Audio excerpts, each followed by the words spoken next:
Psalm 72, verses 1 through 7, and verses 10 to 14. Give the ruler your justice, O God, and your righteousness to a ruler's heir. May the ruler judge your people with righteousness and your poor with justice. May the mountains yield prosperity for the people, and the hills in righteousness. May the ruler defend the cause of the poor of the people, give deliverance to the needy, and crush the oppressor. May the ruler live while the sun endures, and as long as the moon throughout all generations. May the ruler be like rain that falls on the mown grass, like showers that water the earth. In the ruler's days, may righteousness flourish and peace abound, until the moon is no more. May the monarchs of Tarshish and the isles render the ruler tribute. May the monarch of Sheba and Seba bring gifts. May all monarchs fall down before the ruler. All nations give the ruler service. For the ruler delivers the needy when they call, the poor and those who have no helper. The ruler has pity on the weak and the needy, and saves the lives of the needy. From oppression and violence, the ruler redeems their life, and precious is their blood in the ruler's sight. Hear what the Spirit is saying to the church. Today we are celebrating the Epiphany of our Lord. Happy Epiphany, everyone. Epiphany, as we know it, is marked by the arrival of the Magi in Bethlehem with their rare and exotic gifts for the baby Jesus. It occurs on the 6th of January, 12 days after Christmas, but in our tradition, we celebrate it on the first Sunday after the 6th, unless, of course, the 6th actually falls on a Sunday like it did this year. All the way up until the 19th century, the festival of Epiphany was a really big deal. It was equal in stature to Christmas Day, and it was always celebrated on the designated day. Now it's barely a blip on the liturgical radar. It's not difficult to imagine why. The Christmas season comes much earlier in the 21st century than it did in the 19th. Before Halloween is even over, Christmas decorations start showing up in stores. Advertisers rev up their engines in the yearly competition for your dollars. Christmas carols are released into the airwaves, and the pressure starts to mount. With each passing day, the sense of urgency seems to grow as we try to cram in more shopping, more planning, more decorating and cleaning and partying and more. Everything. Advent helps a lot, and I really do appreciate that. But let's be honest. Advent happens right in the middle of all the chaos. And by January 2nd, all we want is the restoration of order and sanity. Which makes it kind of hard to get all revved up about another big celebration on January the 6th. I mean, can you imagine us doing an Epiphany Eve service that is comparable to our Christmas Eve service? I mean, like doing it last night? I can't imagine that. I don't want to imagine that. There are a lot of traditions that still have big celebrations on January 6th. I don't want to imagine that. But I don't want to throw out the Epiphany baby with the bathwater either, and I'm guessing that that's how some people must have felt when Epiphany was changed to the first Sunday after the 6th of January. Maybe it really is as simple as tweaking the tradition to rest more comfortably in our world. Maybe it really is just a matter of shifting our focus from then to now. And maybe it's as simple as omitting the words big celebration. Because that is the last thing that anyone wants right now. What we want is for life to get back to normal. But when you take away the words big celebration, what do you have left? It's just Epiphany, right? And Epiphany is one of the greatest gifts of the Christian calendar. It's not biblical. It has a long and really weird history, which means we can do whatever we want with it, technically, while remembering, of course, that its purpose is for the sake of new understanding, which can lead to anything. And isn't that precisely what Epiphany is? New insight that can lead to anything? The parties and celebrations, well, that's fine. They celebrate the new insights granted to others, and they celebrate how these new insights led to the inclusion of everyone in the Christmas story. That was a great big sticking point for a really long time, and it still is. But what if Epiphany could be more about opening ourselves to new insights? That would be something else entirely. And wouldn't it be a much more refreshing approach to Epiphany? I've had a few epiphanies in my life, and while I've never felt compelled to throw a party over them, I do hold them deep inside me where I can savor the flashes of insight.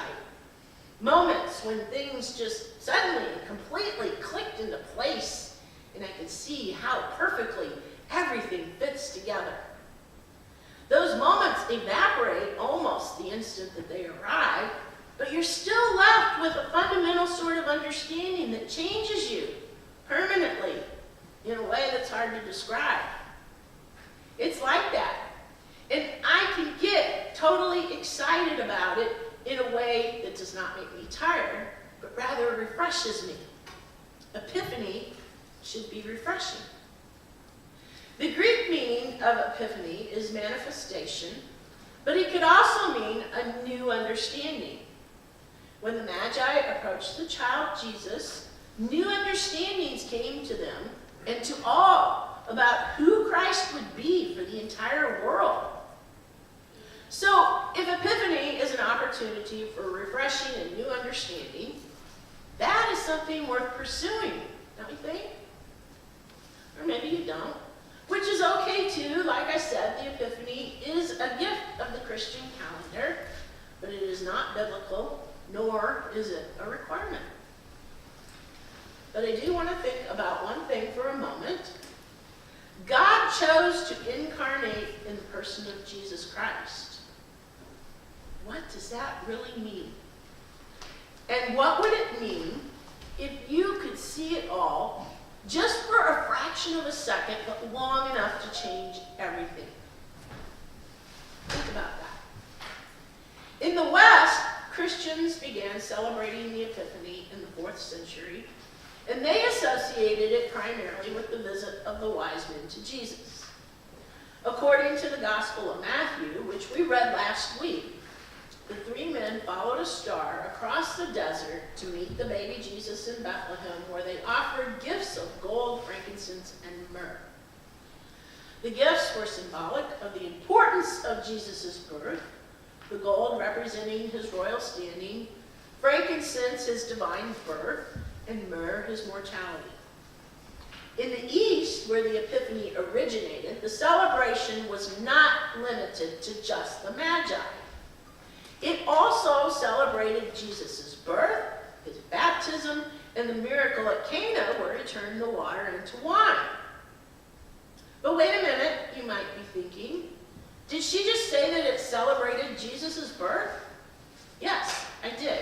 And good catch, by the way. We already know that the Gospels do not give us the exact day of Jesus' birth. In fact, the early church didn't even celebrate it. But over time, the Christians of Egypt came to regard the 6th of January as the date of the Nativity, and that day gradually became universally established in the East. No one knows why that date was chosen. What's interesting, however, is that there was already a pagan feast of the sun god being celebrated in Egypt on January 6th to commemorate the birth of the god Aeon, who is believed to have been born of a virgin. They also believe that on this night, the waters of rivers, especially the Nile, acquired miraculous powers and even turned into wine. I'm not suggesting anything, I'm just saying.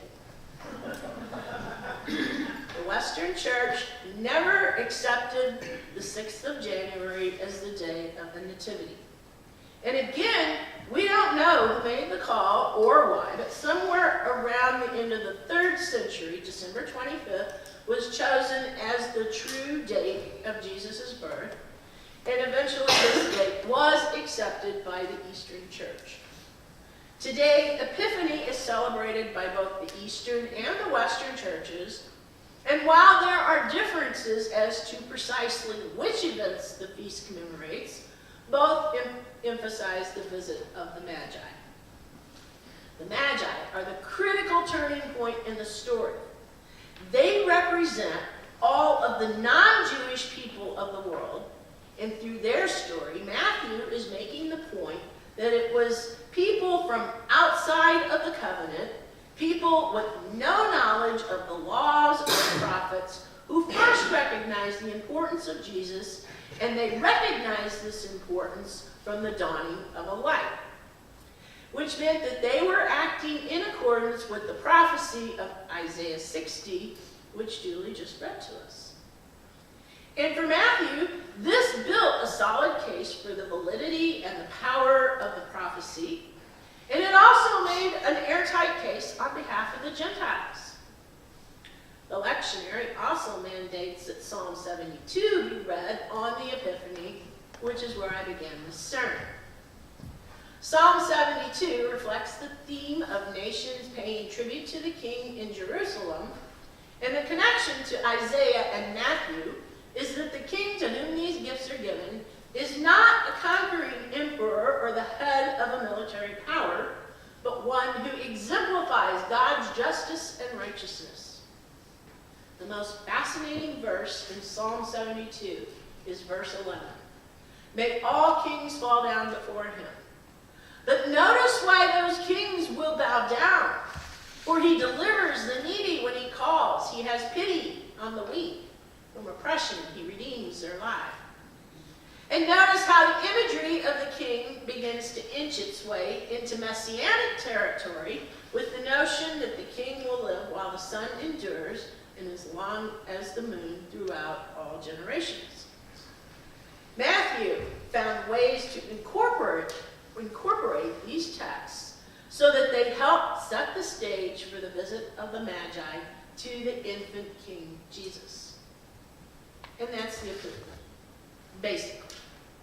2,000 years worth of twists and turns as we reflect on what it means for God to manifest in human form. And for the most part, we're still stuck. We still don't know. Epiphany reminds us that Jesus comes to the world for all people. But like I said earlier, that has been a great big sticking point for a very long time. And maybe that's why it is so much easier to celebrate Epiphany rather than open ourselves to the experience of Epiphany. Because Epiphany means new understanding, right? And that is exactly where humans generally wind up grinding their gears. So maybe now is a good time to revisit the original questions that I started with. What does it mean for God to incarnate in the person of Jesus Christ? And what would it mean if you could see it all, just for a fraction of a second, but long enough to change everything? What if? Next week, we will be picking up with the baptism of Christ. Traditionally, this is the Sunday when we are invited to renew our baptism if we so desire. We haven't done that for a few years now, but since someone specifically asked me if we could do it, we're going to do it again this year. In the meantime, however, there is something that I would like for you to think about this week and write down, if you will. I would like for each of you to share one of your own Epiphany stories. That is, offer a reflection on a memorable time of growth and discovery that you experienced in your own life. It doesn't have to have occurred during the season of Epiphany. Maybe there was a time when you realized that you could no longer keep quiet in the face of an injustice, or perhaps there was a watershed moment that moved your life in a whole new direction altogether. It could be a period of time when everything seemed to come together for you, or possibly a person who significantly altered your understandings. Your story can be poignant or humorous, simple or profound, and it's not a contest, it's just an offering from our lived experience. I invite you to reflect on and write down and bring your story with you next week, if you are comfortable with that. You don't have to put your name on it, you can put your name on it. But if enough of you are willing to share your story with me, then what I'd like to do is share them in my sermon the following week, which will be stories of our Epiphanies. In our tradition, the season of Epiphany extends from the 6th of January until Ash Wednesday and the start of Lent. After the chaos of the secular portion of Christmas, we don't need another outward celebration. We need an inward renewal, and that is the real gift of Epiphany. During the celebration, we laud those wise ones who made the journey to meet Jesus. But when we accept the gift of Epiphany for ourselves, we make our own journey to meet Jesus. If we want to know God, we must turn our eyes to Jesus. In his words and deeds, and most of all in his death, he reveals God to us. It is a journey of the heart that can literally take you anywhere. And it is a gift that is best handled with care. May it be with you all, according to God's word.